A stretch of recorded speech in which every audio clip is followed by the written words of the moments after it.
So today I'm going to give you a motivational speech about writing and about anything in life in general.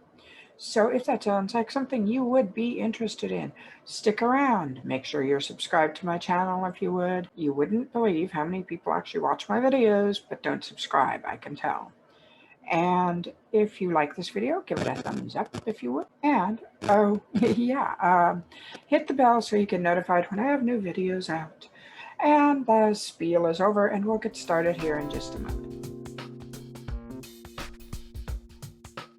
So I haven't done an introduction in a while. If you don't know me, I'm Yasmine Galenorn. I am a New York Times, USA Today, and Publishers Weekly bestselling author of over 75 books. I spent 20 years in traditional publishing, and then the last 5 in indie. So that's who I am. And I make videos about writing and magic and chronic illness because I have a condition called mast cell activation syndrome, and my husband is disabled, so we also occasionally do videos on disability. Sorry there, things got blurry for a second. I'm not sure what happened. Let's see, what else? Yeah, I write urban fantasy, I write paranormal romance, I write paranormal women's fiction, I write paranormal mystery, and I have written nonfiction magical books in the past. So that's just a little bit about who I am. Now, as I said, I'm going to tell you a little story.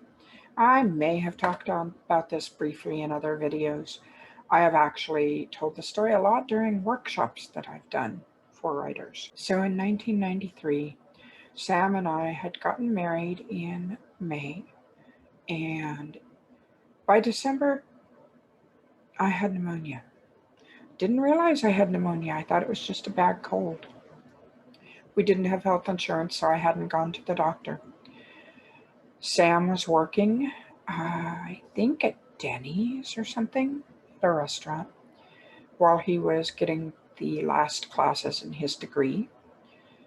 And I was working on my writing. I also did tarot readings for a living.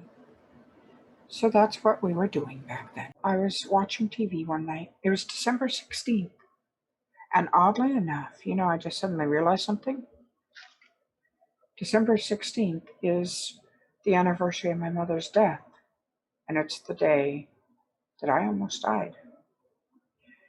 My mom died in 2000. This was back in 1993. I didn't remember that it was that same day. That's kind of spooky, kind of eerie, now that I think about it. So I had been working on a couple books, but I got distracted easy. And even though I wanted to be a writer, I've wanted to be a writer since I was 3, I was having a little trouble with discipline. So I was sitting on the sofa watching Murphy Brown and coughing, and I was hungry. It was 9 at night or so, and I was too tired to get up and fix myself some dinner. When you're really sick, it's really hard to stand up and move around the kitchen, and we didn't have a whole lot of food in the fridge at that point. So I went in the kitchen to look for something that I could eat, and I realized we had some popcorn, and we had an air popper.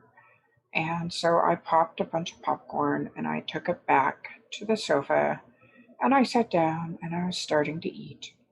Well, you know how when you cough, you inhale first, sort of like, cough.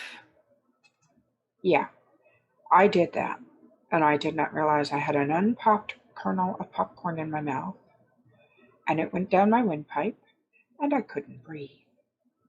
I was sitting there confused at first, going, what's going on? And then I realized what had happened. Well, I was panicking. I tried to cough it up, and it didn't come up, and I managed to stand up, and I was trying to figure out what to do. I was confused enough that I couldn't figure out that I needed to call 911 or, call somebody for help. I don't even know if I could have talked if I did that. So I was standing there, and everything was getting blurry, and the next thing I knew, I was hovering in a brownish space, I mean, it was very dirt brown, oddly enough. I didn't know what I was. I didn't know who I was. I couldn't see anything except brown. And I did realize that I existed. That's the only thing that really got through my mind was, I exist, I exist, I'm here. I don't know who I am. Well, I woke up a moment later on the floor. I had passed out. The fall had dislodged the popcorn kernel, which was on the floor next to my mouth. And I lay there for a second, realizing I had almost died. I had almost choked to death. And nobody would have been there, which was very, very terrifying. So I got up after a moment when I realized I was breathing. I called Sam, and he said he would come home. And I sat down at my desk in the corner, and I started to think. And after the initial panic, because I was panicking at that point, I mean, the realization that I had almost checked out was hitting me full force. So I was sitting there, and I panicked, and then I sort of got a grip of myself. And I started thinking, what would I have regretted most if I had died? What would have been my biggest regret? And I realized that other than missing Sam and my kitties, it would have been that I hadn't published a book yet, because that was always my goal. That's what I always wanted. I never wanted anything else in my life except to be a writer. From the time I was 3, I knew I wanted to be a writer. So I sat there and I thought for a while. It's like, that would have been my biggest regret. That's when it hit me. Someday may never come. I had wanted to be a writer. I knew I would be someday. I knew I could do it someday. But someday had almost vanished out of my life. So in that space, that evening, I reprioritized my life. Other than my family, my writing came first, before distraction, before anything else. My writing came first. Well, long story short, I realized that I needed to go to the doctor, because having almost died because I was coughing on some popcorn, it just wasn't a good sign. I found out I had pneumonia. And yeah, my lungs have never quite recovered from that. And I also made changes. Every day I got up and I would do at least some writing, even 10 minutes, even 15 minutes. I had learned the hard lesson that it may never happen unless I did it now. I'm not one of those people who lives every day like it's her last. I think that keeps you in a hyper vigilant state, and that's not good for your mind or body. But I try to do things consciously. I make conscious decisions. If I watch Netflix, I make a conscious decision that I am going to do that over writing. If I go play a game, I make a conscious decision. I'm going to spend some time playing a game. It took me 3 years after almost dying to get my first book contract. But during those 3 years, I worked. I wrote, I sent things out again. I got off my ass and I did something about what I wanted. Now, there is no guarantee I can make you that you will succeed as a writer or anything else in life. But I can guarantee that if you quit, if you don't try, that is failure. I'm going to add a caveat to that because I know this is going to come up. There are some times when we do need to put something aside. When we do need to say, I need to focus on this other than this, rather than this. And that is fine.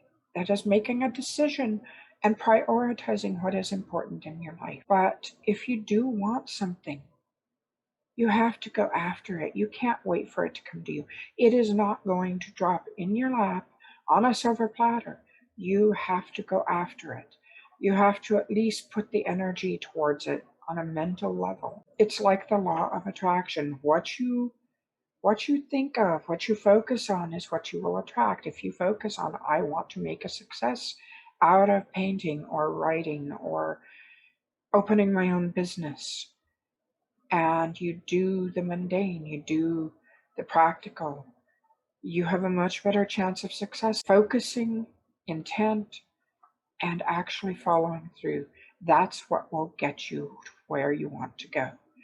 And as I said, I cannot guarantee success. Nobody can. But I can guarantee that if you don't work towards what you want, you will fail. So it's time to put fear aside. There's a book that I love called Feel the Fear and Do It Anyway. And that's been my caveat for many years. I'm afraid to do this. Well, okay, acknowledge the fear and then do it. I'm afraid to try that. I'm afraid I won't be very good at it. Acknowledge the fear and then do it. Take a note from my book. Take a page from my book. Don't wait till you almost die to reprioritize your life and put the important things first. I challenge you, sit down today, spend an hour and ask yourself, what is the most important thing in my life right now? And am I putting my focus there? And if it's not writing, that's fine. But make sure that whatever is important is where your focus is, because otherwise you may find time slipping by and nobody, not one of us, knows how much time we have left. And whoa, I just saw something fly through the air. Talk to me in the comments. Let me know how you're doing. Tell me what you want to focus on and how you are going to focus on it. And I will talk to you next time. Bye-bye.